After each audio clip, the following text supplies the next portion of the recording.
Hello everyone, this is Instructor Woodland. This is Design 370. Thank you all for coming, and whether you're joining me virtually from home or you're about to join class, we'll go ahead and get started. Hopefully everything is coming in clear with audio. Usually when I have someone who is in class, you can tell me if things are coming in loud and clear, but I'll go ahead and continue. Well, welcome to Design 370. This is the Advanced Logo Design course, and this begins our very first lecture with Mod. And looks like we just had someone join. Hey, Lisa, thanks for coming today. Can you hear me okay? Go ahead and give me a smiley face or something then.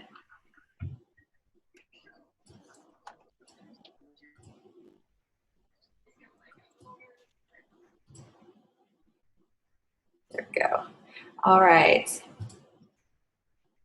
Perfect. Okay, well, we'll continue. We're just getting ready to jump in. I'll do a brief introduction about myself just so you kind of know my background. You can also check some of my information out in the welcome email and the welcome announcement that I posted. But I am an instructor. I have been for the last 3 or 4 years, but my designing background kind of goes way back. So the last 10 years, I've been doing new media and design for, ad agencies, magazine companies, all kinds of billboards. Let's see, I've designed for some entertainment, retail restaurants, lots of different clotheslines. So I've kind of had my hand in the industry and I've been able to try a lot of different things, and I've done a lot of different projects, and it's just been a blast, and I've loved every minute of it. So I'm hoping I can pass on some tips and tricks of the trade to you and kind of help get you ready to jump into the industry yourself, because these are some upper level courses, so you should be graduating soon. Okay, and Lisa said she had to look up Pacific Standard Time. Yeah, sorry, I'm West Coast here, and I know some of you East Coasters, this is going to end late, but hopefully it gets everybody joining. I wanted to do an early class earlier in the week, so Monday and Tuesday will be our class times for those who want to get a good head start on the assignment, so it's not dragging into the middle of the week. But if you're not able to attend this time, if it conflicts with anything, I was trying to do a later time so people who work can join. But if it conflicts, you are not required to attend, but you are required to watch the recorded session, which we posted on a YouTube channel, and I'll provide the link after it's been posted. And but anyways, you are required and will be held responsible for the information we go on over in class. Now, some of the stuff we'll be going over, well, I'll say a good 2/3 of it will be pertaining to your assignments. In fact, I'll be doing demos for your assignment, hopefully. And the way I structure class a little bit is the way I like to have my students participate alongside with me. So I'll do a demo, and then I'll have you show me the demo. So this kind of helps in 2 different ways. One, it allows students who want to show off their stuff or be able to show what they're doing. They can share screens too, and I kind of let you take over and show me. So we'll do little exercises throughout the lectures or throughout the mod, and then I'll have you show me. It kind of keeps you awake so you're not listening to me talk constantly, but also so it helps me know that you're grasping these concepts that I'm going over. And let's see, so we were talking about the time, so hopefully you guys can make Monday and Tuesday on this time, but I will be posting the recording so you can catch up on that. So let me go ahead and get these slides pulled up here.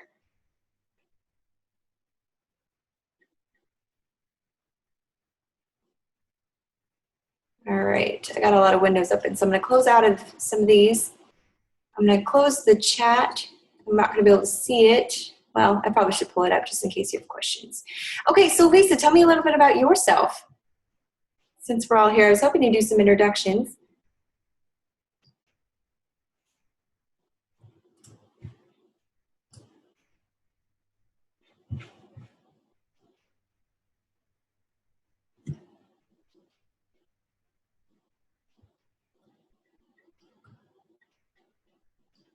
Do you want to take a minute? So basically, I'm trying to get a feel for where everyone is in class. On a scale of 1 to 10, where do you feel that your design level or skill set lies on that scale? I like to try to tailor my lectures and my demos according to where you guys fit most. But Lisa says she is a 45-year-old single mother that goes back to work tomorrow after a 3-month vacation. Oh boy, is that hard. My goodness, I remember I took a leave after I had my first first kid, and it was a nice long break, but having to come back to work was rough. So I wish you luck. Hopefully you're looking forward to it, and not the other way around. Oh, wonderful. She's a bus driver. So we've got a bus driver in class. So what brings you to design? Why do you want to do graphic design, Lisa?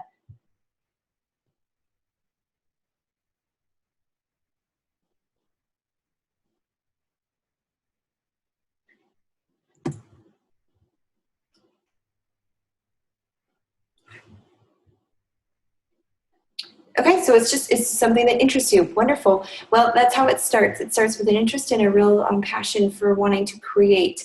And that's exactly what we're going to get to do in this class.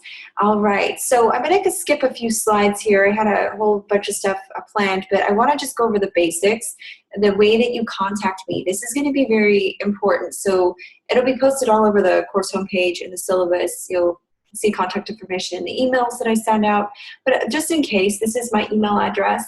My phone number is posted in the syllabus. However, I really am reachable on the phone unless we have a phone appointment. So email is the best way. And I'll usually reply within 24 hours unless it falls over on a Sunday or on a weekend. But my office hours I can set up according to appointment. If you guys want to call me, I'm happy to jump on Zoom and we can share screen, and if you need to go over anything. I'll be posting the class tutors information so that you have that as well, and I'll show you that after one of our demos. We'll run through this. All this information is going to be the same in most of your courses. This time is incorrect, so we'll go ahead and fix that. That will be 7 to 9 p.m. Lisa, what time zone are you in?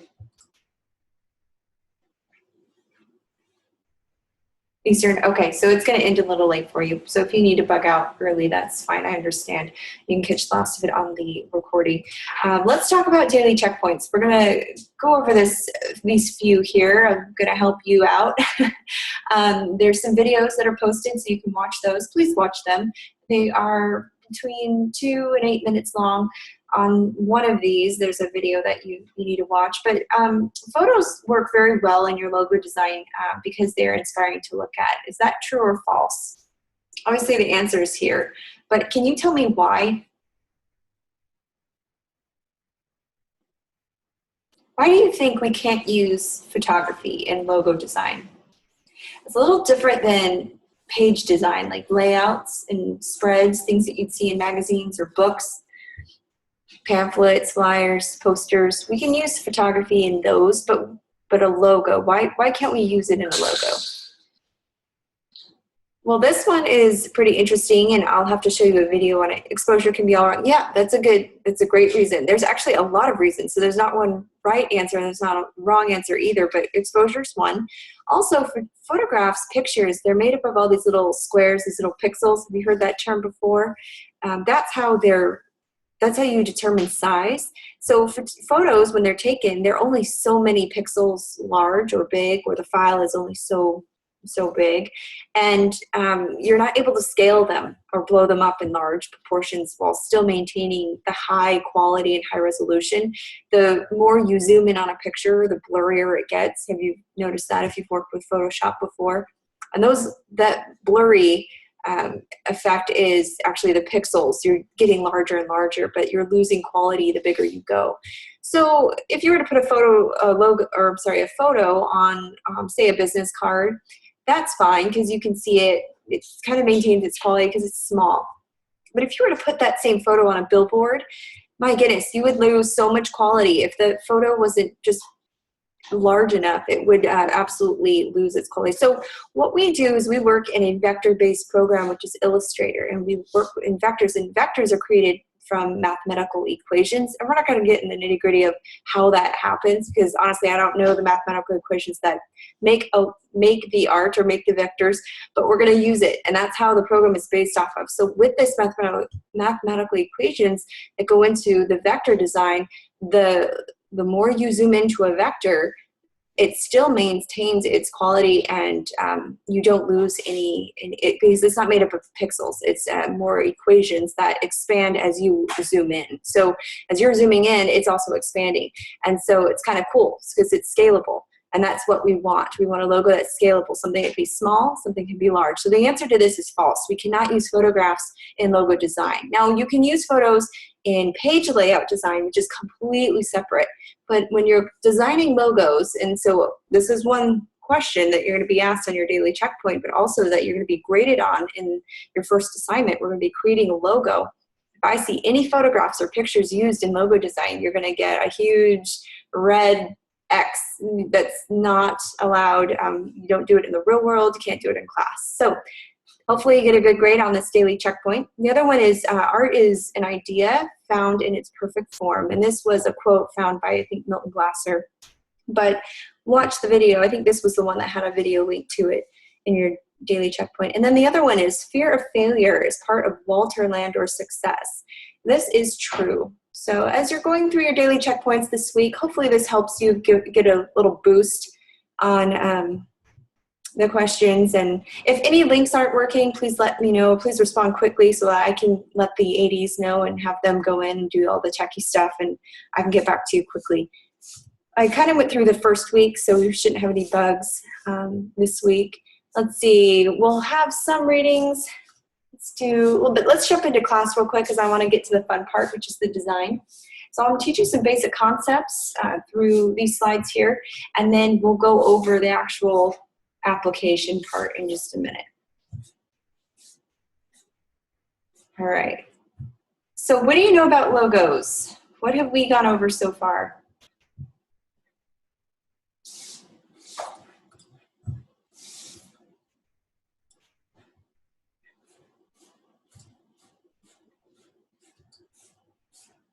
That we cannot use photographs, that they're scalable, and that they're designed in a vector-based program.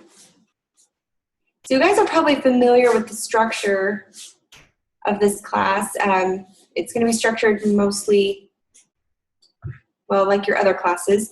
And it's going to be an online format, but if you have any questions, please feel free to use the chat box, or I think all the mics are turned off, but if you have a question, just PM me. Okay, so let's skip ahead. We're going to go to logo design theory. So I want to make this clear right up front, just so there's no confusion. Sometimes people mistake a logo for a brand, and that's not the case. A logo is not a brand. A brand is what is built around a logo, and you use it, we call branding a logo, so that it creates top-of-mind recognition. Now, you'll hear that term a lot. What that just basically means is when you think of a product that you use constantly, so if I were to say hair, what product jumps into your mind? Is it a certain brand of shampoo, or is it a styling product, hairspray? Whatever that it is that you use, think about the product that jumped into your mind, and then think about the brand that you use. And that's what we mean by top-of-mind recognition. If I were to say, oh, I'm hungry, I could really go for a hamburger. What's the first place that you think of? And that's what we want to do with our logo. We want it to be so effective that we can create a brand around it. And we want top-of-mind recognition. McDonald's. Okay, so that's a great. Lisa says McDonald's is the first thing she thinks of when you hear hamburger. So it's because McDonald's, the way they brand themselves through their logo, that creates what we call top-of-mind recognition. And so that means that you've got a really highly effective logo going on here. But a logo quite often represents the brand. So that's why you hear branding and logo together, but they're not interchangeable. So just make sure we understand that. So let's skip ahead here. Got this logo up here. Let me show you this one. This one's a pretty common one, Nike. We've all seen the swoosh. This one's undergone quite a bit of changes over the course of history. If you look back at when it was originally designed, they used to have the word and the swoosh, and now the font's kind of changed, and now they've just completely dropped the letters altogether, and now they just do the swoosh because it's so well known. To better understand the place of the logo in an organization or in the branding, it's really helpful to look at a little history. And so I think your first assignment requires you to look up some logo design heroes, some graphic design historians who have gone before you and paved the way. They have designed quite a bit of well-known logos that you've probably seen, or probably are products that you probably use. And so you're going to be researching them and coming up with a few examples of their art. And in fact, we're going to be going over this in our discussion as well. So if you find any visual example, please post it and please share it. here's Nike. I want to talk about the use of logos for a minute. Now, it goes back to the early days of the Renaissance. Around the 13th century, now goldsmiths, masons, paper makers, and even potters, they were among the first tradespeople to use marks, and that's what we call logos. They would press them into gold, they'd chisel symbols, watermarks on paper were common, and even simple thumbprints on pottery. Those were considered trademarks. So these trademarks are still used for the same reason that they were established centuries ago. And so logos have essentially been around almost as long as man. So to provide an easy method for recognizing a particular product, these marks or trademarks were used with people and their products that they were making. So these marks, the reason why people used marks was to make it easier to differentiate one potter's clay from another's, or someone's quality product from someone that wasn't so well made. And even now we kind of have the same thing, right? Off-brand and brand. So the value of craftsmanship represented in gold or paper or stonework or even pottery, they could be expressed through the special distinctive mark on the product. So by recognizing someone's mark, you knew that this was either a quality product or something that probably wouldn't have been purchased. So it's helpful to think of a logo in those terms, and that's kind of how I want to launch into these slides. So your logo is your symbol or your mark. So as you're designing and thinking of ideas, I want you to think of what mark do you want to make? How can you make this effective? And you'll notice as we look at the history of logos, they get more simple and more simple throughout history. They start getting simplified. They're dumbing down the logo or the art. So when you're designing, think simple is best, okay? The simpler the logo, the better. And even after you've designed a logo, I want you to think and get in the habit of saying, now how can I make this even simpler? So I'll show you some examples here in just a minute, but we'll continue. So let's look at these logos. Or I'm sorry, we're back on Nike. So this logo, it's a symbol. It's a mark of guaranteed authenticity. So we know that when we see these on shoes or athletic gear, that this is legit stuff. It's a good quality product. The simple swoosh on a pair of shoes kind of transforms those Mono sneakers into something that we really want, something that's desirable. It's quality footwear, something we're willing to throw down money for. And it's kind of this unspoken guarantee. They've been around forever. They put out a certain product, and people or their target market has been very pleased with it. That's why they've been so successful. Logos are still the front door to products and services today. That's why we're taking this class, and that's why when you graduate, you are going to be designing logos left and right, because there are companies that want to launch their products and services, but they need a face, and that's what the logos are here for. They're the front door. They say a lot about the product. If you don't have a well-designed logo, then obviously your product isn't going to be that great, and so that's what people are going to assume. And so you're not going to be very effective or successful.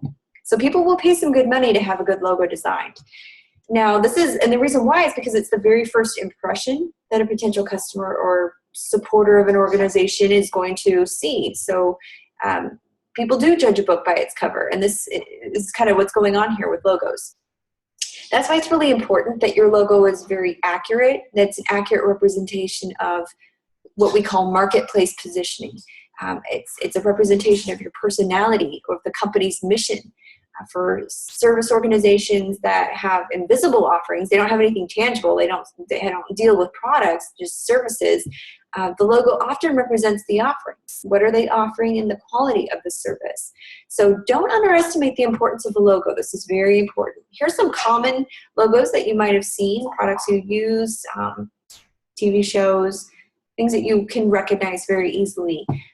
These have become household brands and very popular names because they've been around for forever, but we also are very familiar with what they put out, whether it's service-oriented or it's a tangible product. So I want you to notice the simplicity of these logos. CNN, this is just typography, as simple as it gets, and it's very effective. Even IBM, again, those are just letters, it's typography, but this is very effective. Now we can go in, I'm going to see if it will let me zoom in on FedEx. You'll start seeing logos that have some meaning or some hidden elements in them. So you're going to get really close to this FedEx logo. If you look at the FedEx logo, whoops, you will notice, you see this arrow between the E and the X? That's kind of cool, huh? The original FedEx logo had the E and X in orange. This is the original one. It's now used as the FedEx Express word mark. So it's actually it's evolved since this one. But the FedEx word mark is notable for containing the hidden right positioned arrow in this negative space here. Do you see that, Lisa? So between the E and the X, so it's kind of cool. This was achieved by designing a certain kind of font. It's a proprietary font, meaning it was actually custom made. So based on, they actually used some common ones, Universe and Futura. So those were the two fonts they used. But this emphasizes the arrow shape, and this is what they wanted, a company moving forward, direct delivery. There were so many meanings that come from this arrow. And so you'll see some logos kind of have some hidden meaning with them, which is pretty cool. All right, so we'll zoom back out to a normal view so you can see. Try to get this just right so you have a good view of it. All right, let's look at the NBC logo for a minute. Now, this is one of the world's most popular logos. It features the peacock looking to the right to show that the company is looking forward and not back. You see that peacock head there? Kind of cool. And these are just subtle nuances of logos that you don't notice quite at first glance, but if you were to focus in on it, you're like, oh, that makes sense. And there's meaning behind it. This family's logo. Now, this is a timeless logo. It was designed by Herb Lubalin back in 1980.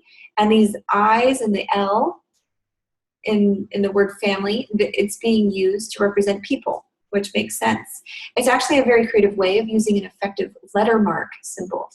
And we're going to be studying letter marks versus word marks in tomorrow's lecture, but this is an example of it. LG, let's look at the next one. Amazon and LG, okay?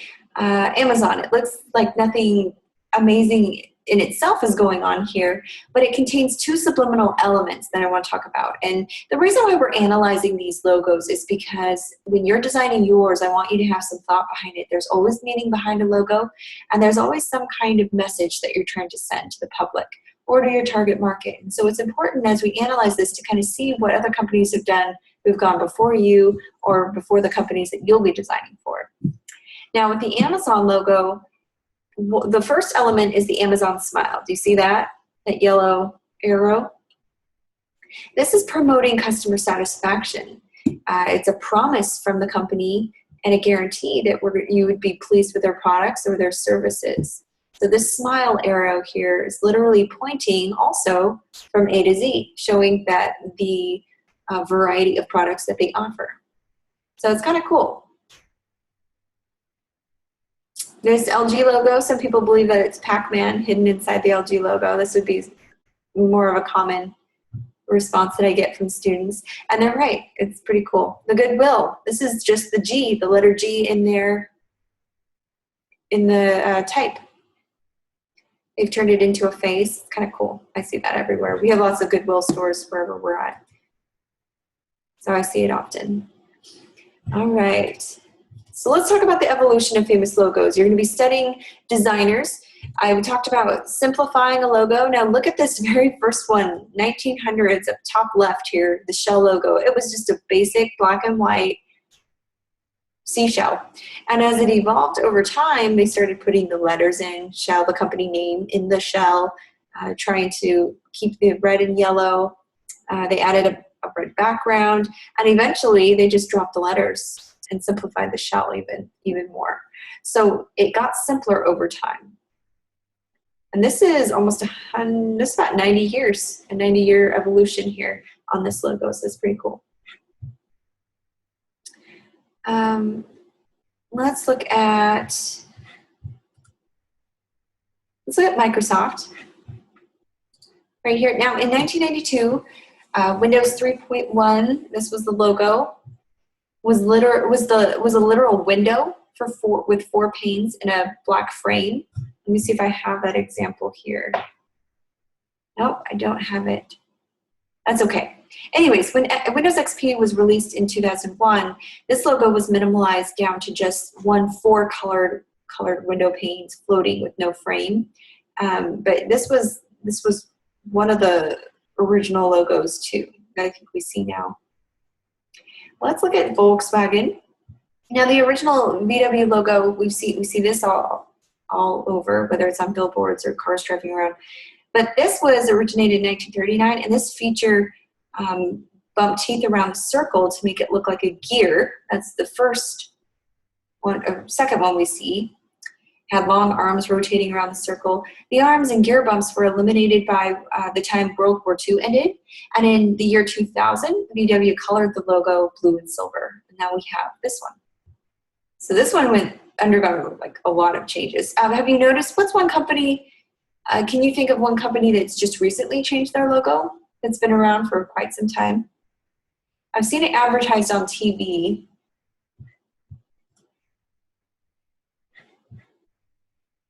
It's Domino's. Domino's, I don't know if you've watched TV lately, but they've been advertising their new launch of their more simplified logo. And they even explain why, because they're not just Domino's Pizza, they're now Domino's. They serve more than just pizza. Okay, so we talked about the Nike, evolution of the Nike logo. In 1971, this is what it looked like, and then it evolved from 1978, 1985, and then eventually, currently, they just dropped the name altogether because it's just been such a popular household product brand that's existed. Let's look at Walmart.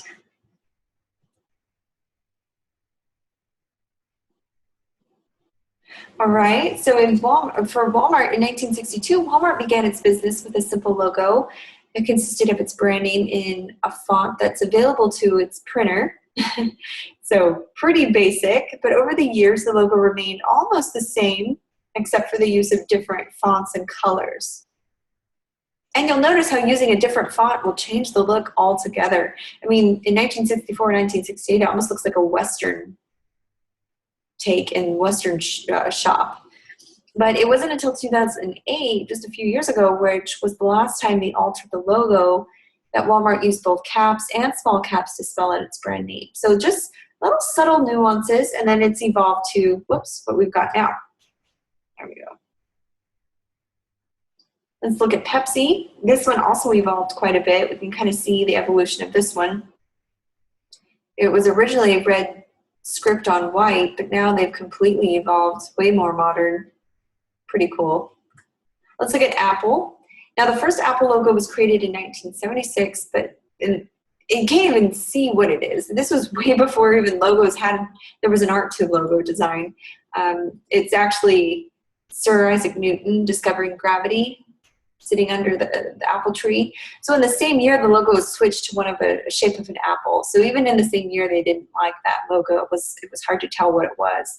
And it's kind of funny to see this brand is super popular and how it evolves over the years. It had that colorful logo, and then they just went black, and now they're silver, metallic. Okay, BMW. Everyone knows this automobile. So anyways, there's a lot of logos. I'm not going to go through every single one. But as you can see, there's been quite an evolution. Coca-Cola's one. It's just a long history for logo designs. And you can see how complicated they were originally, and now they're very simple. Whether some have just gone to straight typography or some have just gone to straight brand marks. So we're going to play the logo game real quick. And I'm going to see how well you know your logos, so feel free to take a guess. Let's use this one. So which one is the correct logo, you think?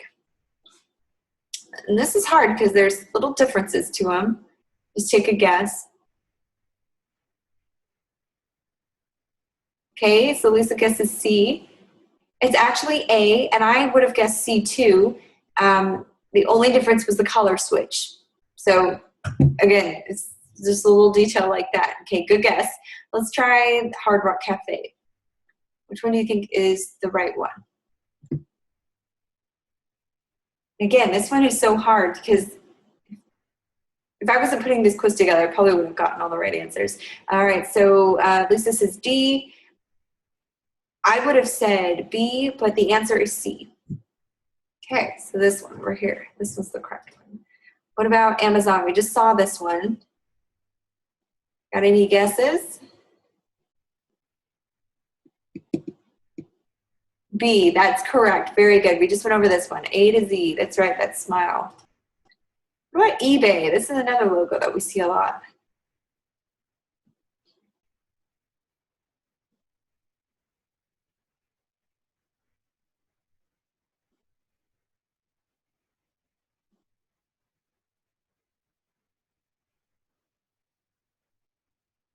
Okay, Lisa guesses D. It's actually E, but again, this one is way hard. I probably would have said A. It's just positioning and colors and which one overlaps what. Okay, Netflix is a popular one. Any guesses on this one?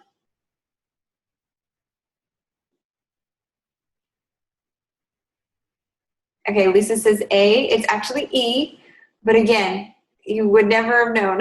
These are so hard. They're so subtle. Good job. Good guesses.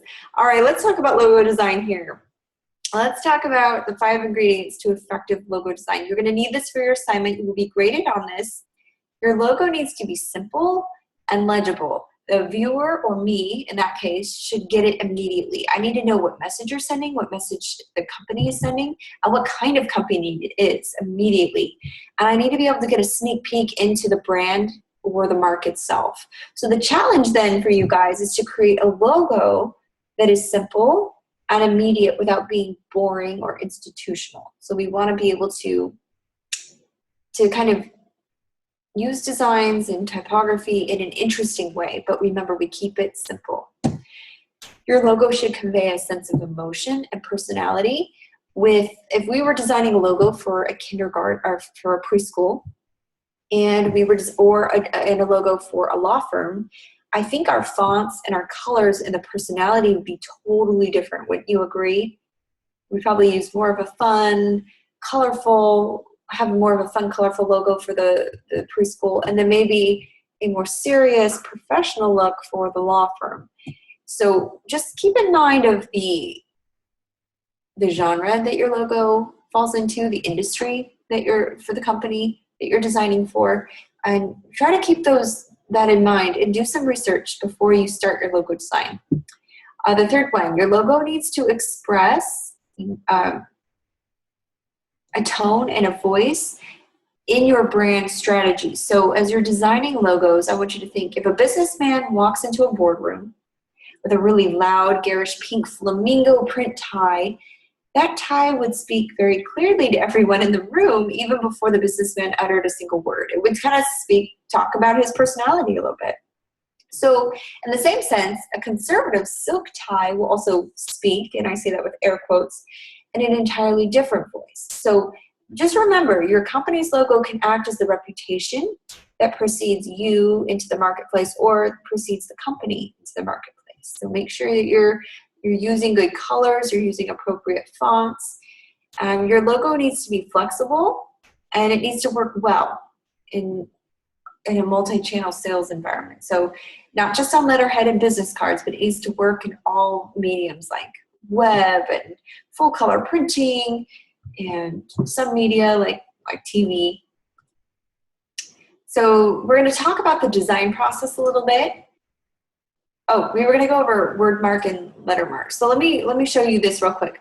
A letter mark, and then we'll go into the design process and start the fun part of lecture.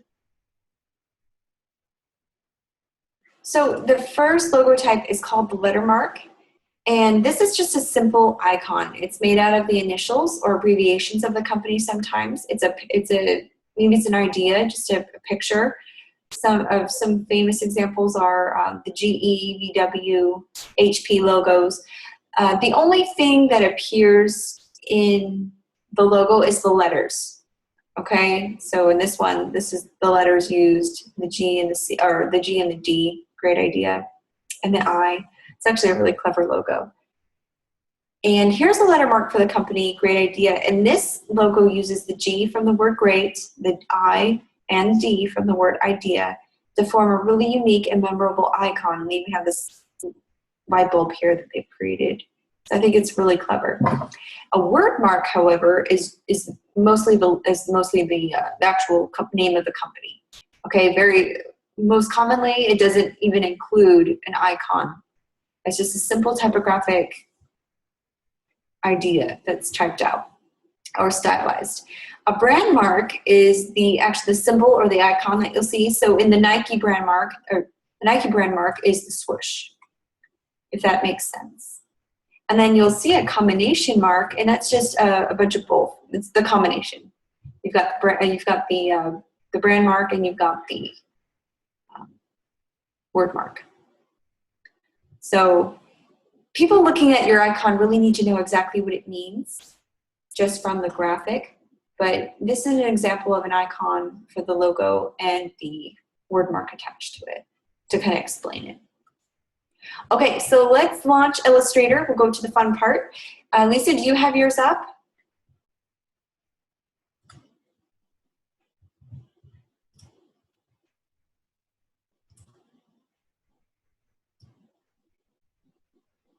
Okay, awesome. All right, so we're going to jump right into this. Now, Lisa, have you had experience with logos design before? Feel comfortable? Okay, good. Well, we're going to learn how to do a simple logo here. And I'm going to start with my ellipse tool. Okay, well, I'll go slow and I'll explain the steps that I'm going to be doing. Actually, you know what we might need to do? We'll do, you know what? I'll pull up a different slide just so we can see my steps.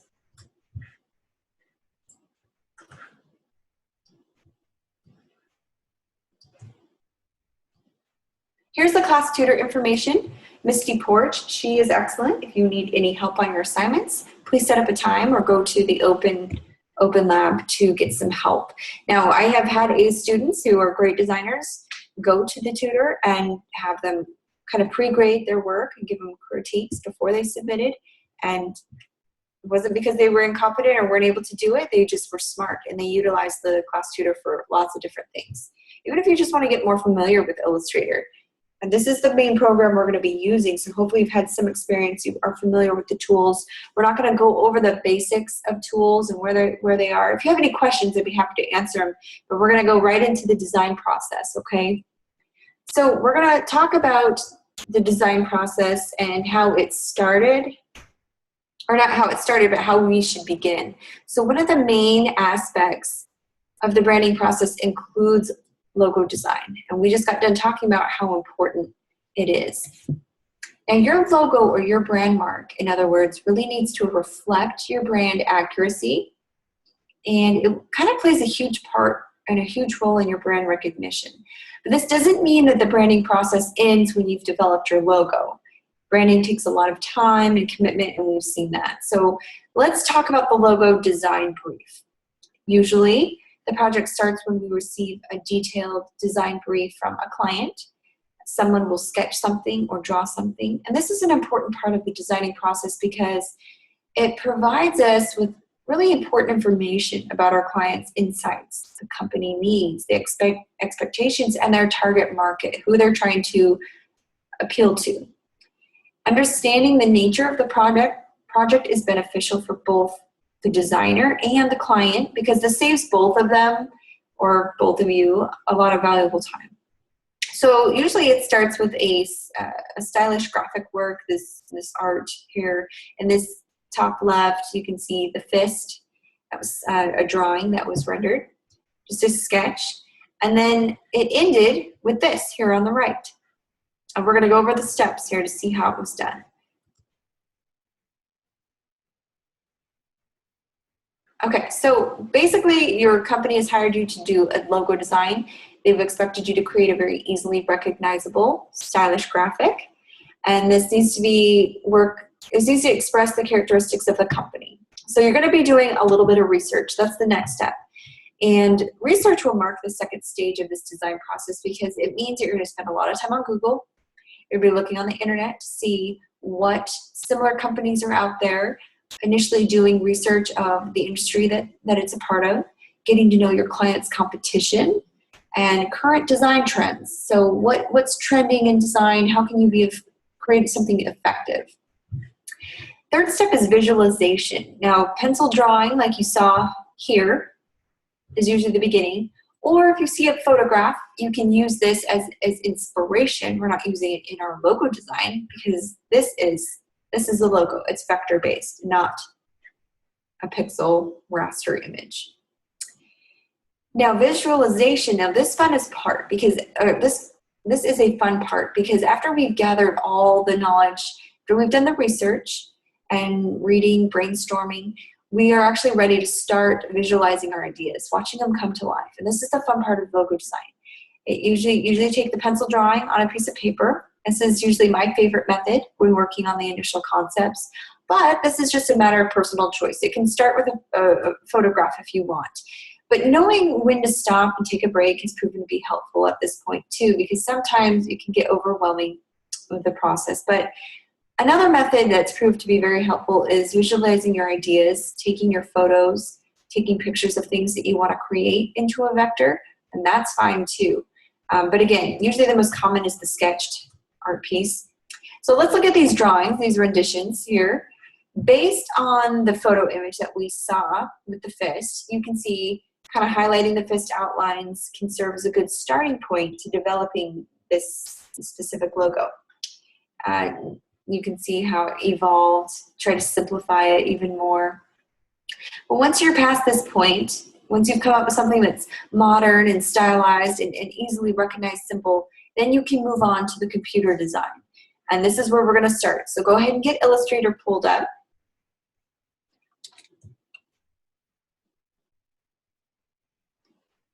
And I want you to follow along with me if you can. If you get stuck, please let me know.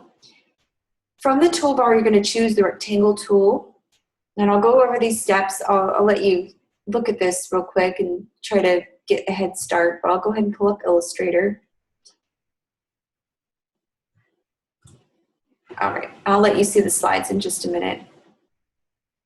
We're going to get started on this one. So go ahead and create a new document. You just go to File, New, and I do a width of 300 pixels by 300 pixels just so that we have a perfect square we're working with. Save it. You only need one artboard at this point.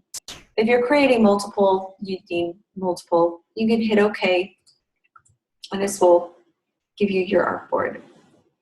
So from the toolbar, you're going to want to choose the rectangle tool. And you're going to just draw a simple rectangle. Try to get it at a good width, just like the image that we saw. Then you're going to go to, we're going to give it a color. Let's give it a gray color. There we go. And then we're going to go to Effect, Stylize, Round Corners. And this is where we're going to give it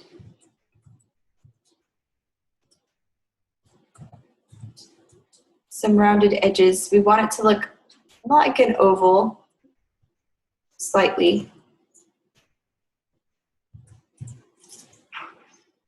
So about 15 pixels should be good. You could even go less. Oops. So Effect, Stylize, Round Corners. I got about 14 pixels. Hit OK. Okay, Lisa, I'll stop at this point. Let me know when you're all caught up. And in a little bit, I'll have you share your screen and show me the steps that we're making.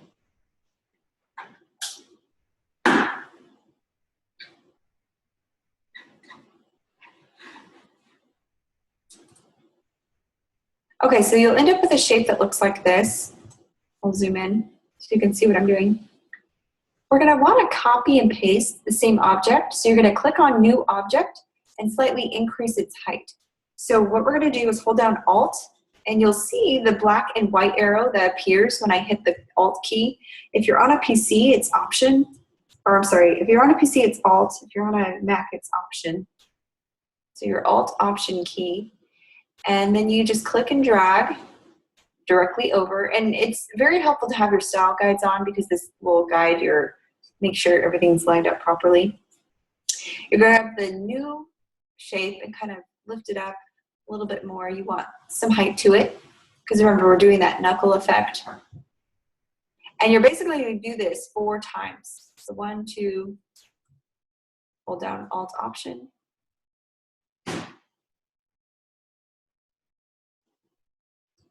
3,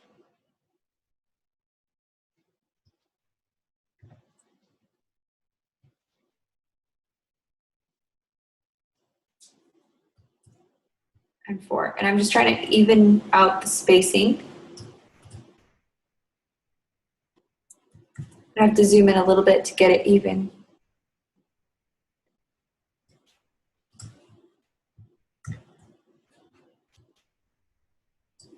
Okay.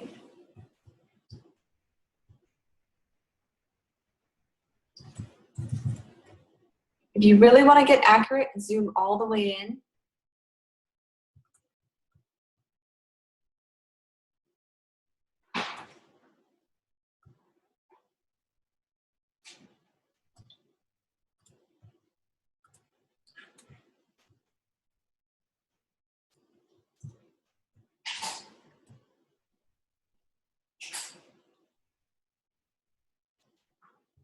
There we go.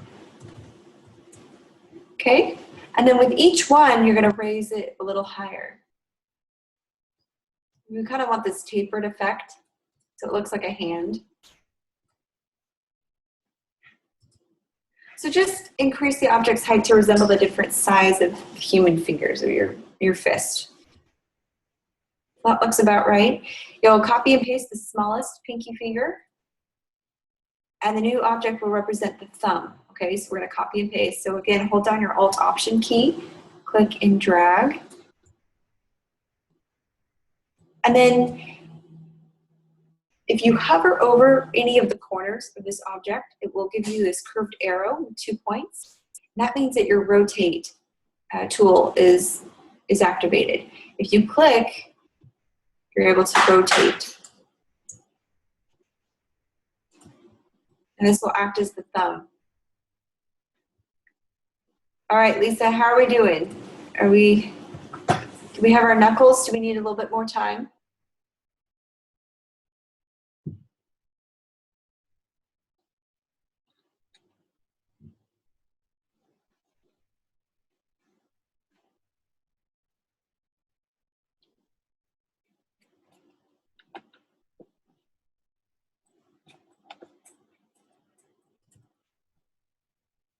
All right, so I'll continue for sake of time. Now, once you have the pinky finger copied down here for the thumb, we're going to angle it just slightly.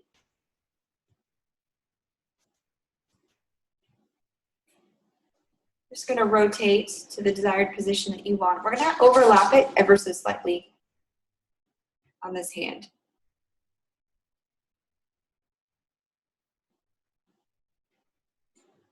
Now to be able to use, we're going to be using a tool, the trim tool later, but we need to expand the object appearance. So what we're going to do is take this, highlight all the pieces. Okay, I'll slow down for you, Lisa. We're going to, actually, we're coming up to our 2-minute break here in just a few minutes. So I'll stop and then you can play catch up. But just, I'll back up so that we can see how we got to this point. Hold down Alt-Option, click and drag. Will allow you to copy. You'll do this 4 times.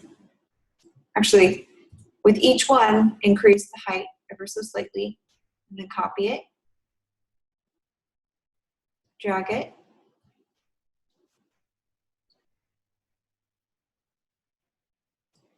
Again, so the 4 fingers and making them taper. You don't want them too drastically different, but you want them close enough.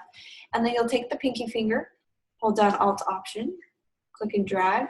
If you hover over the corner of the object and till you get to a good angle,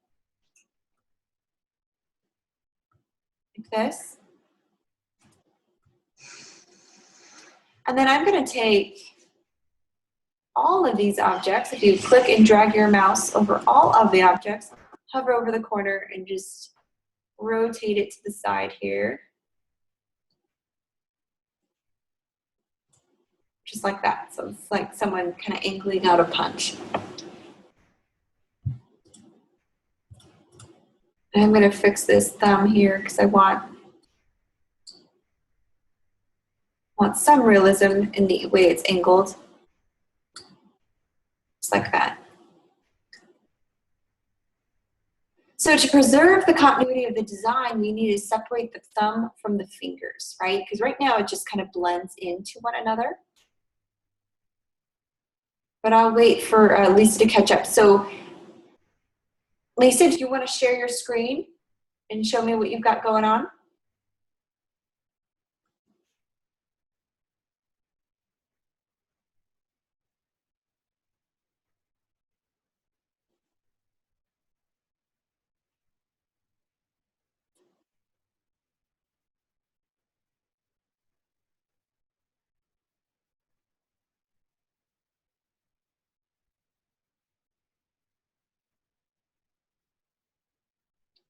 The first slide, let's see.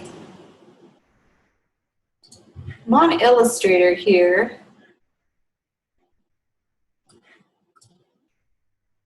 Can you see this?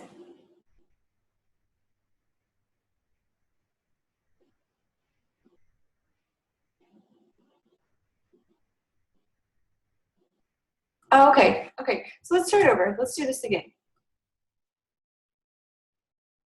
Go to rectangle. I apologize. Thank you. If that ever happens again, sometimes the sharing the screen doesn't allow me to. Sometimes the windows are all off and I have so many open. Okay, so we've got this rectangle here. We want to give it a rounded rectangle effect. So you go to Effect at the top.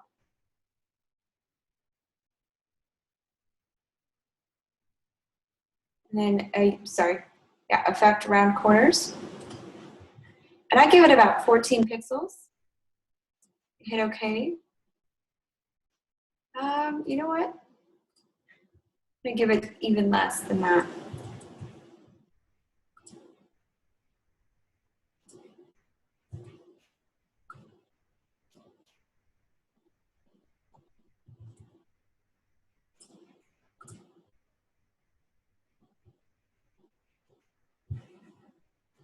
Let's do round corners.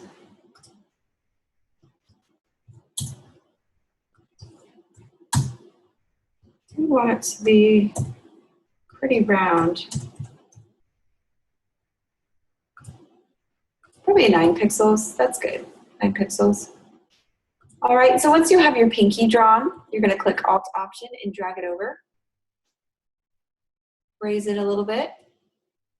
Drag this one, Alt-Option. Raise it a little bit. Alt-Option.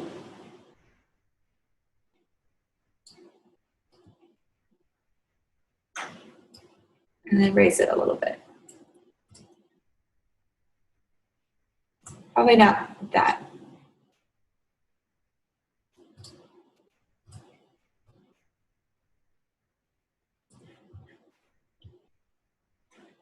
I want this one a little smaller.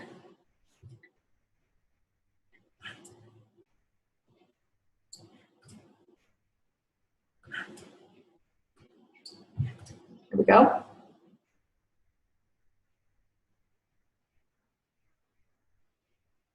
Okay, and then we're going to hold down Alt-Option again and click and drag our pinky finger. If you hover over the square with your arrow or your mouse, it'll give you that double-sided arrow so that you can angle your thumb the way you want it. Like that. And then if you highlight all of the objects by clicking and dragging, you can rotate.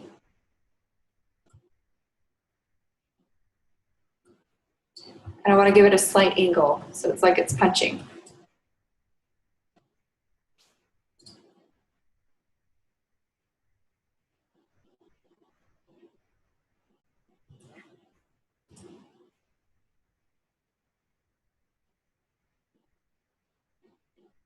Okay, and so now we want to, are you at this point?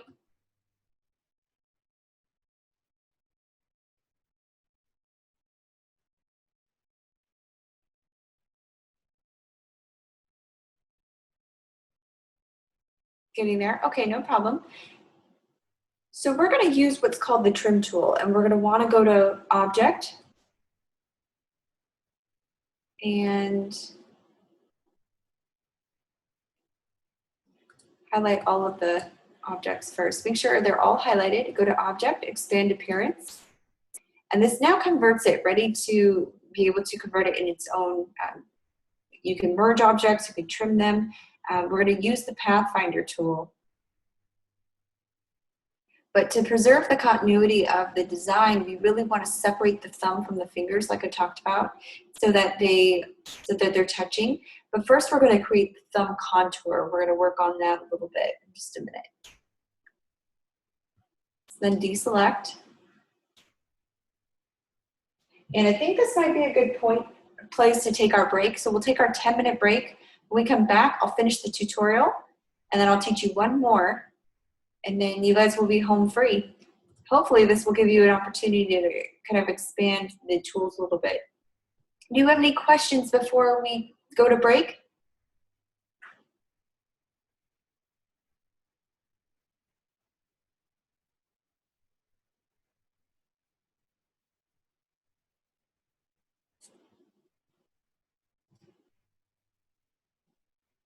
Okay, so try to get to this point. Remember, you'll angle them all, and then when we get here, we're going to start working on contouring the thumb and kind of bringing this logo to life. We're going to wrap this one up and then go to the next one.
Okay, are we ready to start?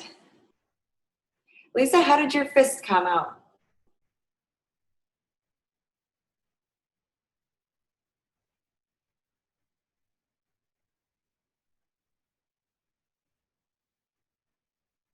Looks okay. Do you want to show it off?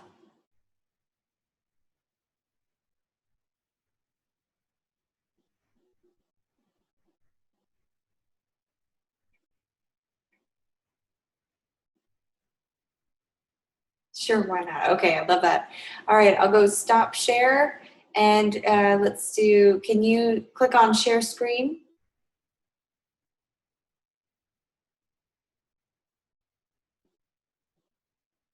There you go.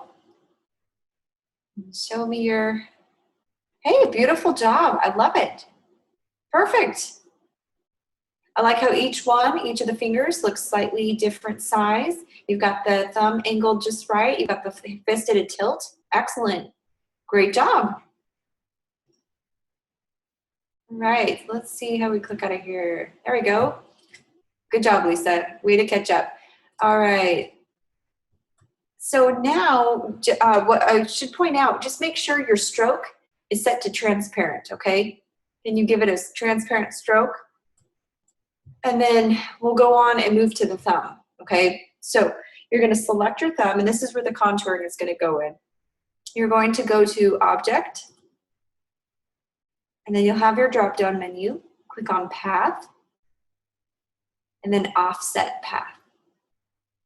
So Object, Path, Offset Path.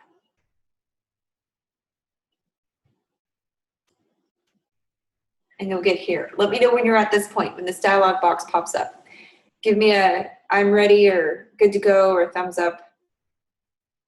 Lisa, when you get to this point. And this is going to create the contour. Now, creating the contour is going to automatically group the two objects together. Good, okay. So we're going to move on. Go ahead and give it these values. Let's see. I'm going to click on your preview box so that you can see what we're doing here. Maybe 1 pixel should be good enough. And then meter limit can stay at 4. So we want 1 pixel for the offset, and meter limit stays at 4. Hit OK. Now to ungroup the contour from the thumb, let's go to Object. Let's see, we'll click on this. We're going to, and you can either undo the group or you can ungroup. You can right click, undo group, or you can group, okay? We're gonna keep it ungrouped because we're gonna change the contour, the outline of this shape to a different color. And I'm gonna go in here, just give it some sort of recognizable different color. We're gonna make sure that both objects at this point are brought to the front. So the way that you do that is you select the 2 pieces, right click, arrange, bring to front. You do that one more time. Highlight them, right click, arrange, bring to front. All right, are we at this point, Lisa? We good to move on?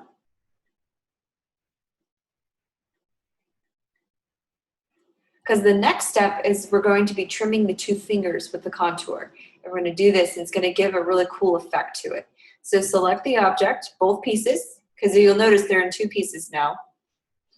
And you'll select the contour piece. Let's see, let's just the contour piece here. And while holding the Shift key, you're going to select the 2 fingers that you want to cut out. These 2 right here. So you're only highlighting the exterior of the thumb, that contour that we created, okay? We're not clicking on the inside piece. We're just clicking on the outside. Hold down Shift and click the other 2 fingers because these are the fingers that are touching. And the important step here is to make sure that the thumb is in front of both of these fingers. You missed the contour? Okay, no problem. So I'll back up. What you're gonna do is you're gonna select, here, I'll back up here. Let's go. back a few steps. Okay, so select your thumb, and you're gonna go to Object, click on Path, and then click on Offset Path. Let me know when this dialog box pops up. You'll see Offset Path here at the top. When you see that, you're gonna wanna copy these values.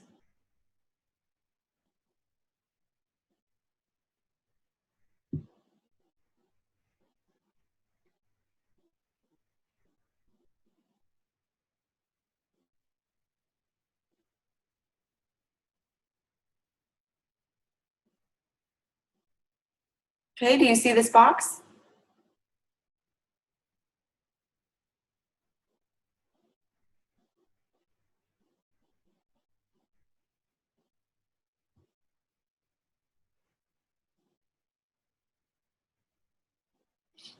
Oh, how to change the same, okay, got it.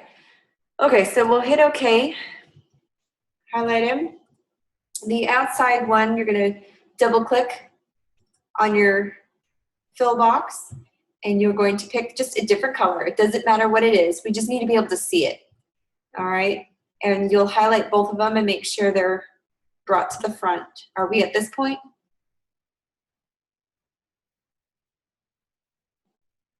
Or do you need me to back up?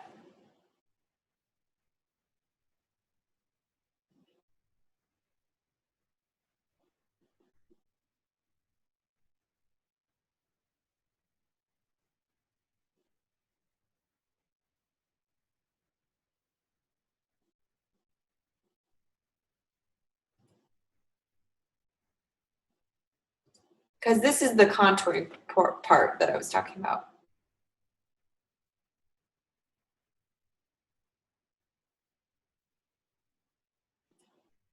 So again, just to reiterate, you want to make sure that these two pieces are in front of the last two fingers. Got it. Okay, good. We're good to move on. All right, so now when we're at this point, the only reason why we're changing the color is so that we can see what it's doing, and this is very helpful. You're going to want to select all three fingers. You want just the exterior, the contour portion of the thumb, not the inside piece. The new color we gave it. So the new color and the two fingers, the far right fingers. You're going to go to your window drop-down menu and find Pathfinder. The neat thing about the tools is that they're all alphabetical order, so just go down to the P's, find Pathfinder, and this little box pops up. And this box is going to be very handy in any of the logo designs that we're going to be doing, because I work a lot with the Pathfinder tool and all the shape modes that are within it. So we're going to, with this selected, the shape selected, and with this Pathfinder box up, you're going to click Trim. And to hover over each tool, it'll give you the name of the tool, so you don't have to necessarily memorize it. But Trim is right here under the Pathfinders. Click Trim. Whoops. One second.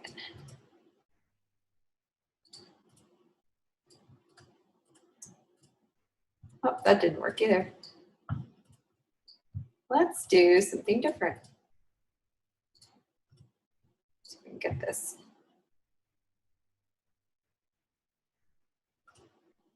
Oh. Wonder why it's not. Maybe I need to group it.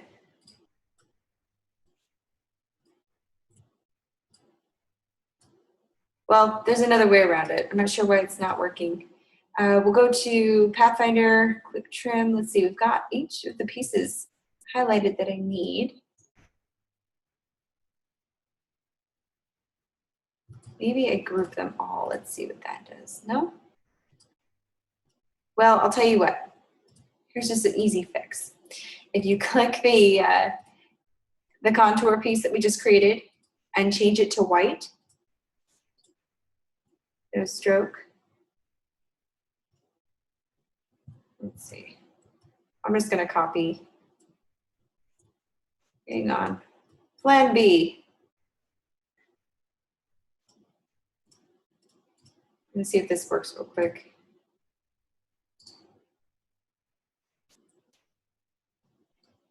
and then I will tell you what I'm doing. Now, I will grab a rounded rectangle.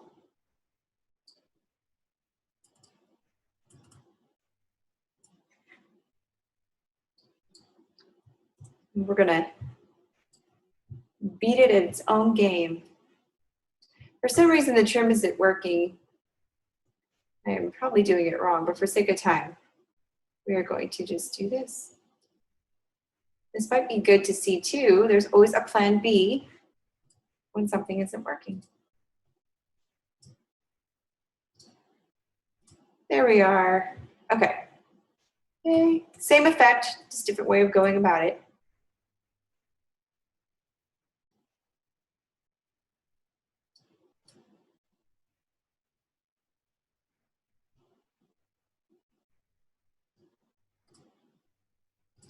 Okay, so here's what I did. I don't know if trim worked for you, but the way that we were supposed to do it was highlight all three of the pieces, not the inside piece, but the contour, and then the first two fingers, and click trim. But for some reason it wasn't working, and I don't have time to really troubleshoot it right now. So if it worked for you, awesome. If it didn't work for you, this is what you're going to do. You're going to click on the rounded rectangle tool, and just you're not going to click and drag. You're just going to click once on the canvas and change the corner radius to about 6 to 8. It can be, I had 6, or almost 8, let's see, 7, like that. Well, 7.5 is a good size. We're just mimicking this here. We're gonna get rid of the contour altogether, like this. And I'm gonna change this to white. Stroke is transparent. The fill is white. Then I'm going to angle this. I'm basically creating another thumb, but I'm doing a white one. And I'm gonna hide it behind. We're creating a contour essentially, just going about it a different way. I'm gonna send it to the back, and then I'm gonna highlight both of the thumb objects and bring it to the front. And I'll click on the white thumb. I'm just gonna angle it, try to get it as close as I can to the shape that I have here.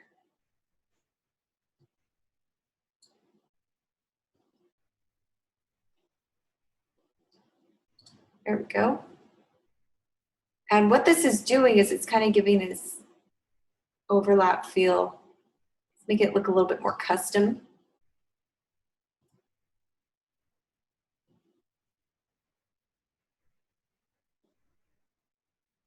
There we go.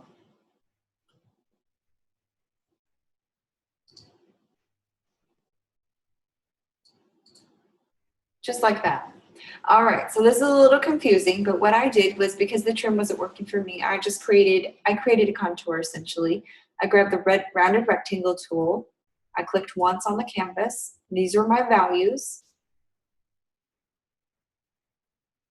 Hit OK, and then it will create a shape for you. I gave it a white fill, a transparent stroke, and then I just rotated it.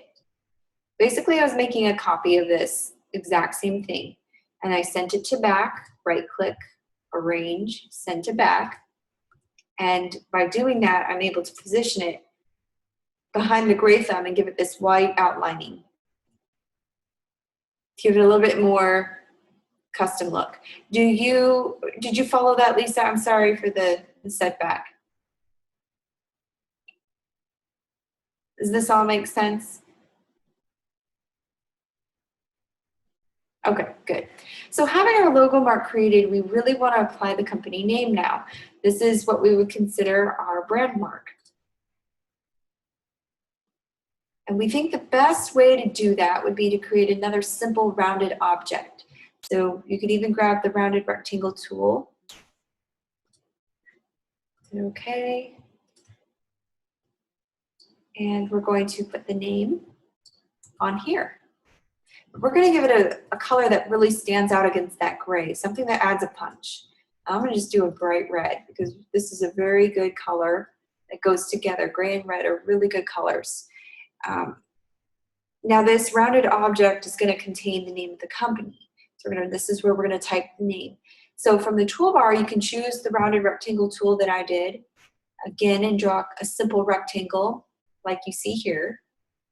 And with the rectangle selected, you're going to want to go to Effect, Stylize, and go to Round Corners. And this is where you can give it the same roundness that we had here. Make sure it's the same value. 9 pixels is what we gave it.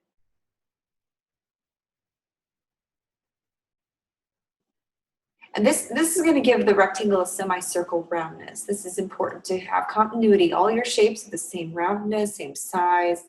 Well, not same size, but essentially the same width. We want to keep things as proportionate as possible. And I wanted to choose a color that I chose red because this color provides a good contrast from the logo mark, and it brings more attention to the company. Red really stands out.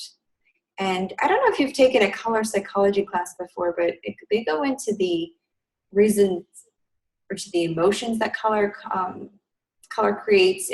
There's a whole science behind choosing colors. It's pretty cool. So if you haven't taken it, you should. I recommend it. All right, so once we've got this laid out, I'm gonna make it a little smaller. Choosing the right typography is a very important part of the logo development process. And the selection of font can depend on a lot of different things, like what you're trying to convey, what the font's purpose is, how much space needs to be filled, and so on and so on. Since our design uses a lot of round corners, we don't want the company name to be distracted, do we? No. So since our design uses, so for the purpose of this tutorial, I'm going to be using a pretty common font that you guys all should have. If you click on your type tool here on the toolbar, it's Arial Rounded. And I'm going to just type it in, Arial Round. There we go. Now select the type tool and type the word that you need, and this could be the name of your company.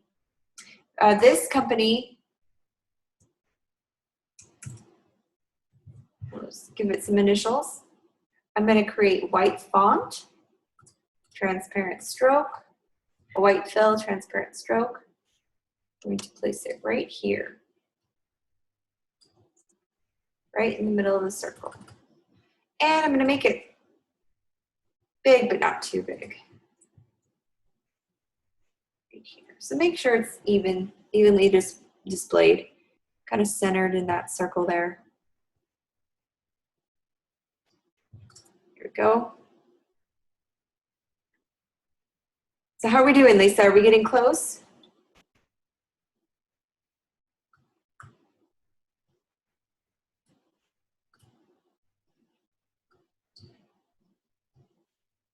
Awesome. Okay, very cool. All right, she's with me. So the final result is this, and I'll show you one more step that some design tutorials don't usually go over. It's the final step when you're ready to send it to the printer or to send it to the client. This step you only do after you've made a copy of it, or before you're sending final files. Is you click on this and you go to Type, Create Outlines. Now this makes this is good and bad in two ways. It's good because when you're sending it to a printer, some printers may not have the same font that you're using, and so they'll substitute it with another font, which is a big no-no with logo design. You want everything to be consistent around the board. So to do that, if they don't have the font, you create outlines. And what this does is it eliminates the ability to edit the font. You're not able to go in and type anything else or add to it. This now turns the letters into its own vector. So it's good in a way because now the printer doesn't have to worry about recognizing fonts. It's already kind of embedded in here, but you're not able to go in and edit it anymore. But this step is really cool because then now you can resize the letters individually if you wanted to. And you can do some neat effects that way. However, this is the purpose that we use it, is so that printers don't have to substitute fonts if they don't have the font we're using. And you get into a lot of complicated fonts, some custom typography even, so you don't the printer may not even have that font, or as you're creating something custom, they don't have it at all. This is a really good way to kind of have it embedded. But with every logo, you need to make sure that you always provide your clients with the vector files of the artwork, because vectors can be scaled to any size. And like I said, I'll grab my magnifying glass here and I'll zoom in really big. And the bigger I get, the crisp and cleaner it stays. You can zoom out. If I were to do that to a photograph, it would get blurrier. So that's why we don't use photographs in our logo designs. We create our own images. We are artists after all. Cancel this. So I'll zoom back out. So how does your fist look? Are you proud of it?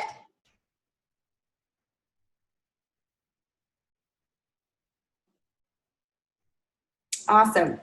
One other step when you're creating a logo, you always want to make sure that your logo looks just as good in black and white as it does in color.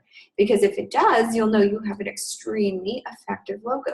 Some logos don't translate when you eliminate the color. A lot of designers or beginner designers rely heavily upon color. It's kind of a crutch sometimes. They want to distract from the fact that it's not very simple and clean. So they add a bunch of colors and a lot of stuff going on. And when you can take away the color, it almost looks muddled if it's black and white or grayscale.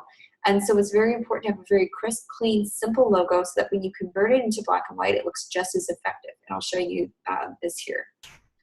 So I'm just going to select these 4 fingers in the middle one here, and I'm going to turn it into black. Take off the stroke. Oops. Oops, oops, oops.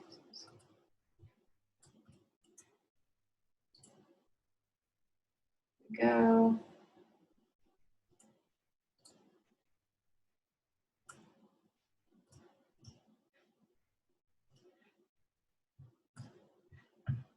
Okay, I'm gonna grab this red portion here and convert it to black and white. So that's my black and white logo. Looks just as strong.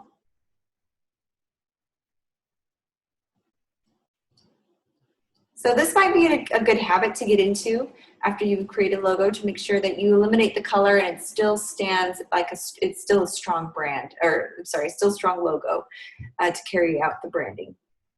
A good strong logo shouldn't lose its impact in the black and white version. You should still see it cleanly. You should still see a very crisp, clear definition of what the logo is.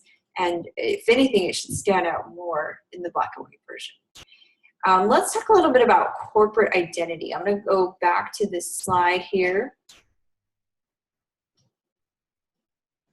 Back to my slide.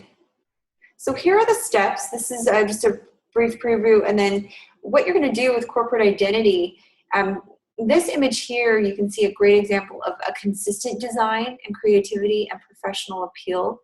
So they were able to take their logo and really do some really cool marketing things with it. Having a good logo is one thing, but using the logo to create recognizable corporate identity materials is just as important as everything else we've done in this tutorial by now. So it's very important, and it is cool because then you can see the logo coming to life. You can put it on letterhead. You could see it on a business card, envelopes, stationery. This is why people need a logo, because it's all about branding it once you've created it. So it's actually really cool. Let me go back to these steps so you can see.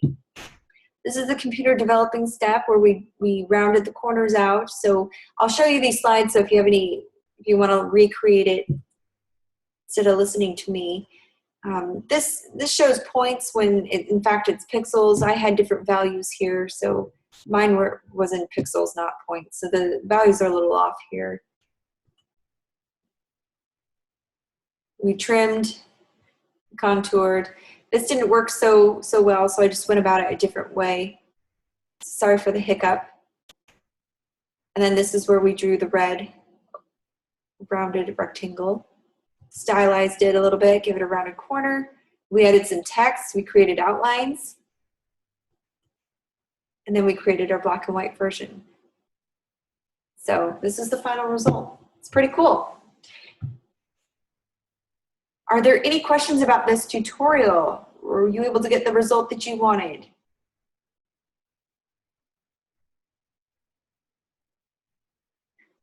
I should have probably prefaced this. This company Okay,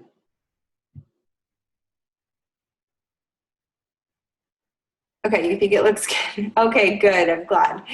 This is a company that works a lot with youth. They wanted to make a really impactful. Basically, it's university educated staff. They are a responsible youth organization. They employ highly motivated people. They're powerful, they're strong, they're creative. These are the words that they wanted to use to describe their company. And I think this logo does a really good job of conveying that. They are powerful. Red is a very powerful color. It commands presence. Strong, you see the fist, that can show strength. It's creative because we simplified it as much as possible. And the red is also a responsible color. So that was kind of cool how we pulled and tied that in. So a lot went behind creating a logo. That's why you get paid the big bucks when you can do this professionally and do it quickly and effectively. A lot of people don't realize what goes into logo design, but it's a huge process. I mean, it starts from infancy, when it starts here, when you're sketching out a sketch, or if you're taking a picture of something that you want to create. But it's all about keeping it simple. All right, so that concludes this tutorial. It looks like we still have some time. So I'm going to jump into my last tutorial for the logo design and see if you can bear with me.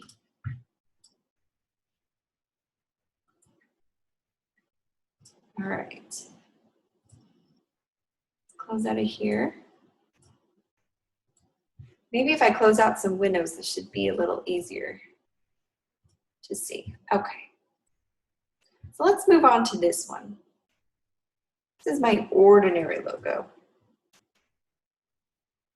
And you can do this one. Feel free to kind of improvise wherever you feel you'd like to. Hopefully these tips and tricks will give you kind of fuel the creative side a little bit so you can try something new. We're going to start with a simple ellipse tool, a simple circle. If you click and drag and hold down the shift button as you do it, it will keep your circle proportionate. So I'll try that again. You grab your ellipse tool, hold down shift, click and drag, and that allows you to scale the object proportionately. If I were to use, if I weren't to hold down shift and I was going to move the corners, what it does is it distorts my image quite a bit, and you don't realize, you may think it looks pretty good, you're like, oh, there's my circle, but you don't realize how misproportioned the shape is, and you really notice that in circles and squares, really any shape that you're using. So we want to maintain the proportions as best as possible. So hold down shift, click and drag, and you got your circle. Okay, next, our handy dandy Alt Option key. You're going to just click and drag again. This one you're going to scale down ever so slightly.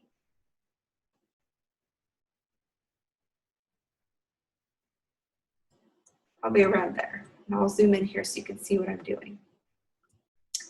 All right. We're going to grab our Pathfinder tool, and we're going to click on minus front. And when you, under the shape modes here. And once you do that, it basically takes away the color on the front. Any layer that's on the front, it will subtract it. Again, we're talking about mathematical equations here. So it subtracts the layer that's on the front and displays what's behind it. All right, Lisa, let me know if I'm going too fast or if I skip it, or if you miss a step.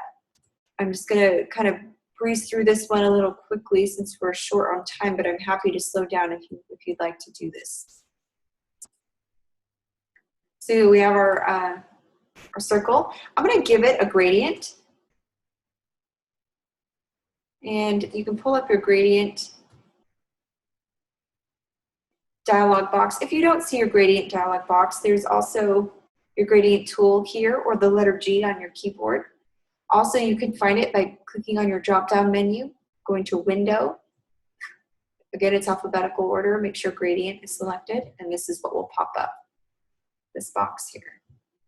So I'll select the color I want to use. And with my gradient tool selected, I can change the direction of my gradient. Kind of cool. Just like that. But at this point, it doesn't really It doesn't really matter the direction. We'll change the direction of the gradient in just a minute.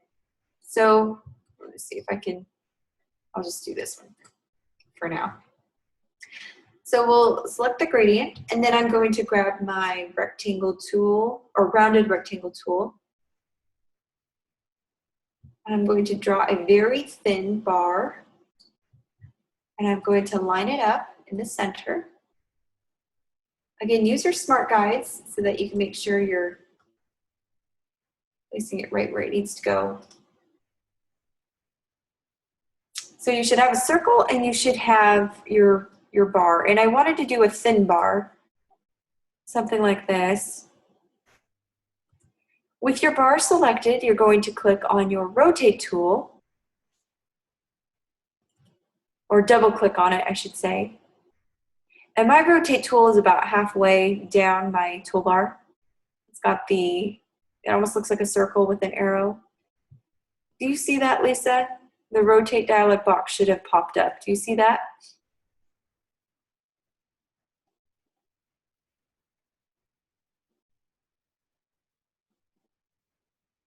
All right, and you're going to click on preview, and we're going to do copy.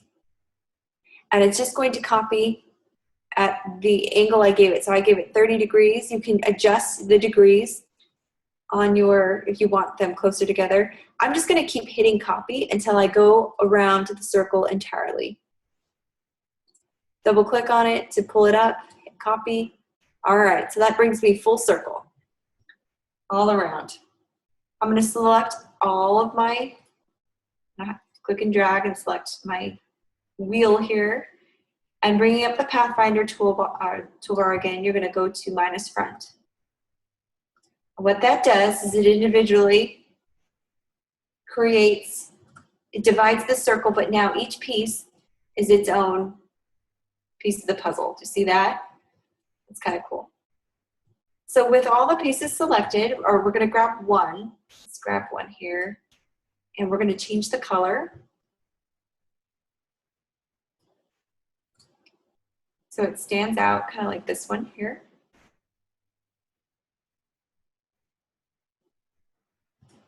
And I'll let you catch up, Lisa. Just let me know when you're at this point.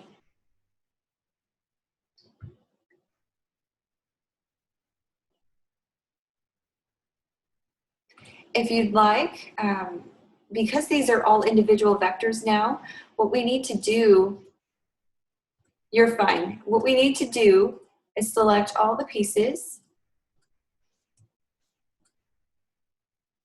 Click on your gradient tool, and you see how these lines are going. You can adjust each one to be its own gradient, but with the gradient tool, I'm just going to click and drag, and it will now combine them all to be one. Before, they were their own separate. I could adjust them separately if I wanted to because they're their own little piece. But what I want to do is keep them as one. So I'm just going to click and drag somewhere in the center of the circle.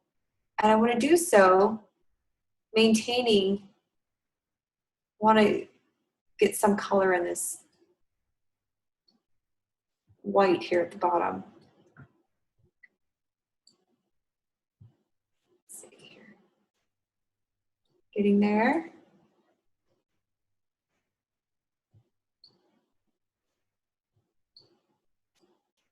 There we go. So I've got the gradient that I want. So I'll stop here, give you just a minute to catch up at home, and also those of you who are watching the recording. So what we're doing is we're trying to go from here to here. So we want a continuous gradient going all the way around.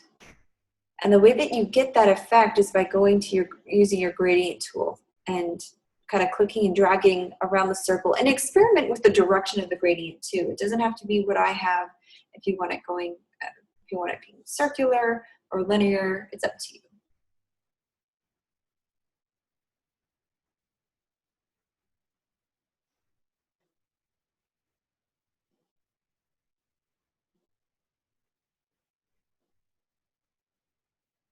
Okay, Lisa, are you getting a little closer?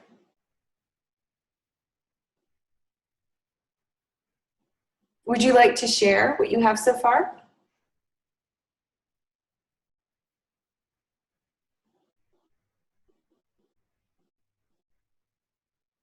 Okay, no problem. All right, so what we've got here is our circle. We've got the divided pieces. Now this is the fun part. This is where we can experiment with directions. So you want to highlight all of the pieces. If you go to Effect here at the top of your screen, there's a drop-down menu that says 3D, Rotate, Extrude, and Bevel. If you click on Extrude and Bevel, this pulls up a dialog box that will allow you to kind of mess with values. Let's see what I've got. Let's try.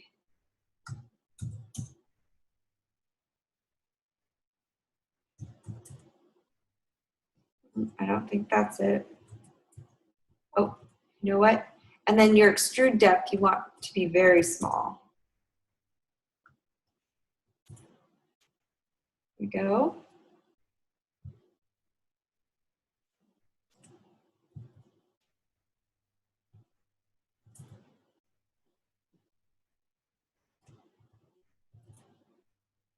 So I can mess with this. I can even grab the object in here and kind of give it a custom look if I wanted.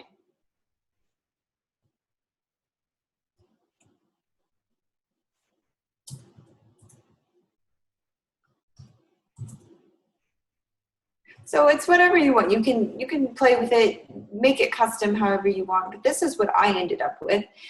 This is another way you can make it your own. If you go to Effect, go back to 3D, you could just do Rotate. Click on your preview box because this will allow you to see what you're doing exactly.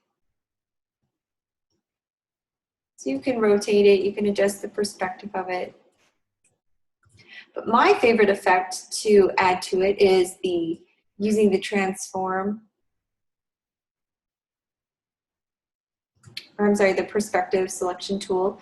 It's right here in your toolbar. If you hover over each tool, it will give you the name. But the perspective tool gives you this grid. And with your object selected, you can kind of drag it out in the grid. By using your perspective grid tool, you can change the direction of your grid if you'd like more intensity. But my favorite is to be able to mess with the direction of the circle. And the one I have up here is a little higher. This one.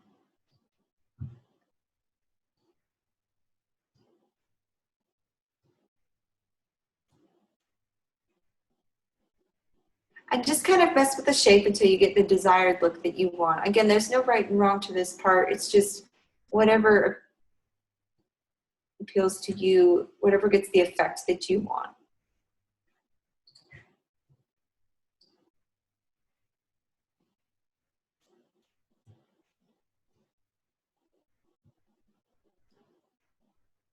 There we go.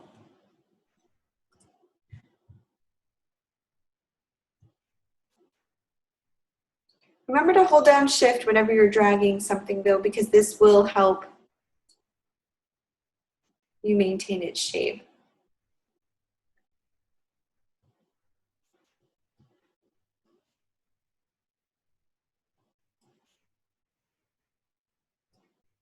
There we go.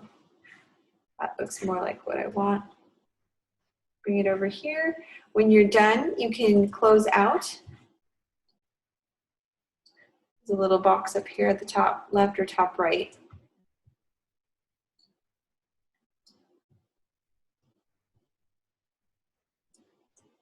Kind of scale it down. And I'm going to go to Effect 3D, Extrude and Bevel.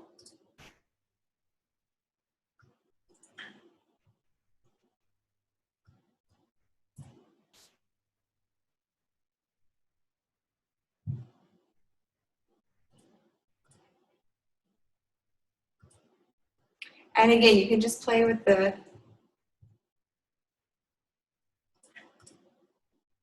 can do a cool little spiral like that. It just gives it some depth. I am going to go to stylize. Let's see.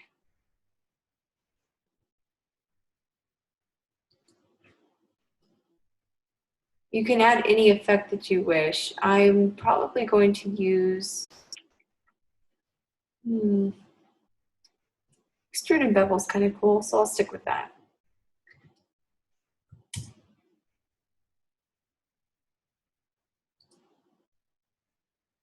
Okay. So this is my design. You can add some shadowing to it. This is another effect that you can do by grabbing the ellipse tool and drawing this, and then going up to Effect and Blur. You click on Gaussian Blur. And whenever you want to see what the effect is doing, you click on the preview box. You can adjust the radius however you like. Okay.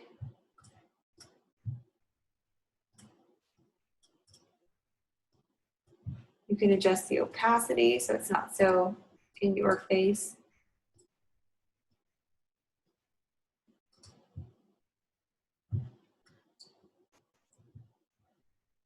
Still want it visible though.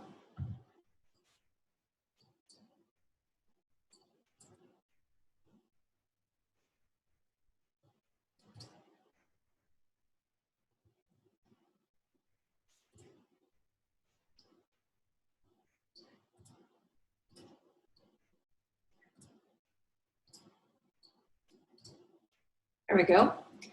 And then this is when you can bring in the typography. So you could either use a font or create your own. And I just used Arial. And I highlighted the O and highlighted that blue in the logo. And then I did type create outlines like I did last time. So once you're sure the spelling is correct and everything looks good, you never do that unless you're sure it's final, because it won't be editable.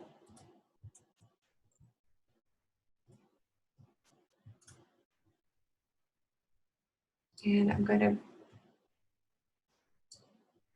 bring this out a little bit more.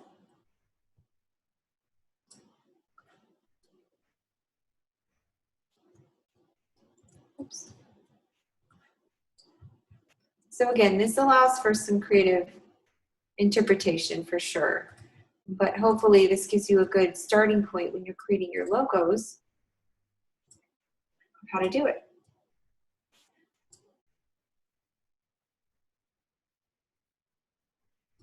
Are there any questions?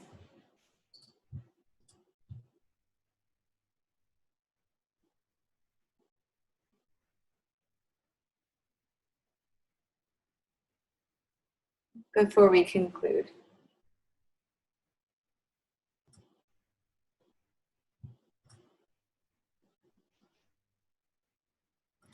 And what's neat about this is you can do a lot of different things.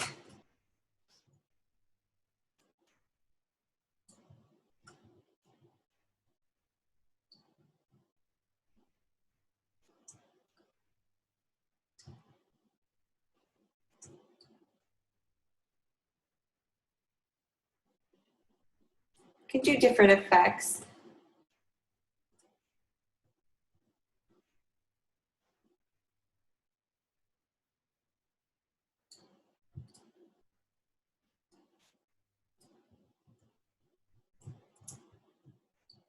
See here, let's try to.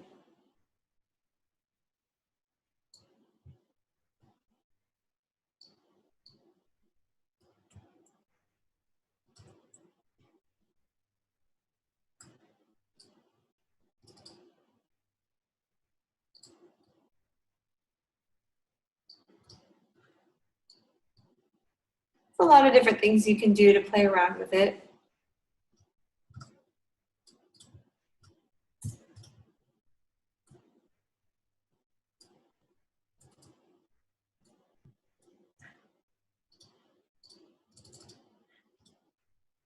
So it's kind of cool. But you can play around with it and do whatever you want with your logo. This is your logo. I'm just showing you some different things that you can do to make it interesting, to make your logo stand out and be different. One thing that you'll want to do is play with the perspective tool a little bit. This is a little tricky to get used to with the grid. I usually just drag my logo into the grid and kind of play around with the positioning that I want or the angle that I want. And when I'm done, you can click on the X. There's an X here at the screen, the top right here. Sometimes it's positioned at the top left. It will ask you where you want to position it. You can also play around with creating outlines, where this will allow you to select, if you create outlines, remember highlight all your font once you type something out. This allows you to do different things with your font, something that you probably wouldn't normally get to do. You can adjust each letter to your liking.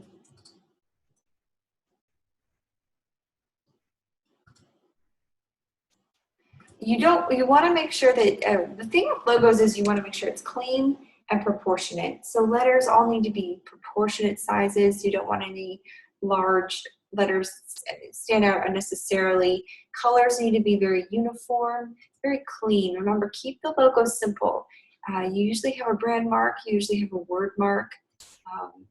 You can stylize your own typography if you wanted. Something neat about creating outlines on font, and we'll get into this another time since we are short on time today, but I wanted to show you that each font, when you create outlines, has its own vector path. So when you zoom in here, and I'm just showing you this so you can do some effects if you wanted to, I can grab with the direct selection tool each vector path, and now I can start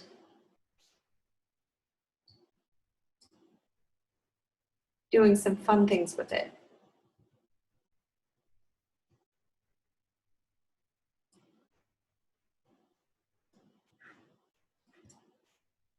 I can start creating custom fonts. So like with this one, if I wanted the D to go into the I could do just that. See what I'm doing there? So it's creating a custom font that you wouldn't get any other way.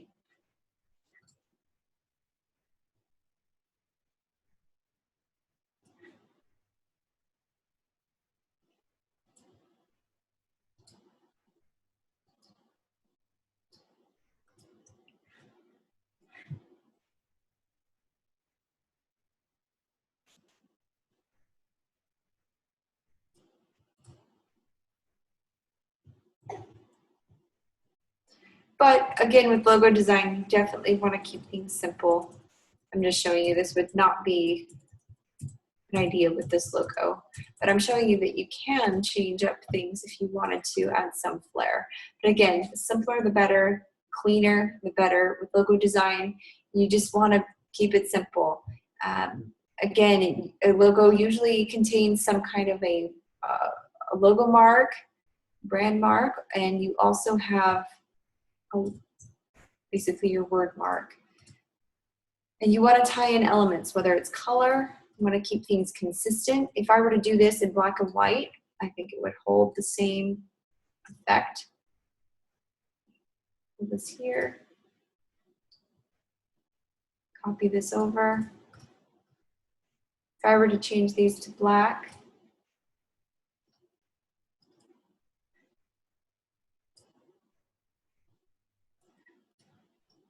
let's see, and then all of this to black. It's the same thing. It's pretty clean. It's pretty clear to know what shape it is, how it's stylized. Anyways, are there any questions before we conclude class? If not, feel free to email me. And wish you luck on the assignment. Remember, tomorrow we're going to be going over the assignment in a lot of detail, so please join me for class. Hope you guys had a wonderful holiday. It's been, it's actually, I'm grateful for whoever is watching this right now, because I know you guys probably left a lot of family and friends to do this assignment. So hopefully it's worth it to you. I did want to show you guys one last thing.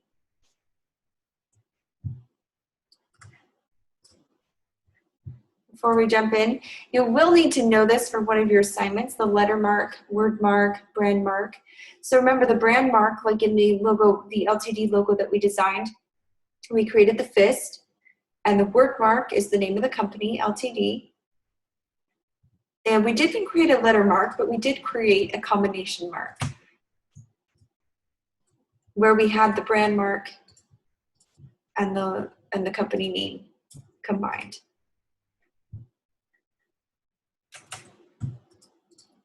Let's see here. All right, so I had a little quiz that I wanted to show you guys before we jump out of things. How many logo options will you need to create to complete this assignment? Assignment 1. Okay, and how many logo options will you submit for this assignment? All right, so you're supposed to come up with a couple, and you only need one, I believe. I will need to double check that, but please pay attention to the instructions. The grading rubrics have been posted, so all of those are there.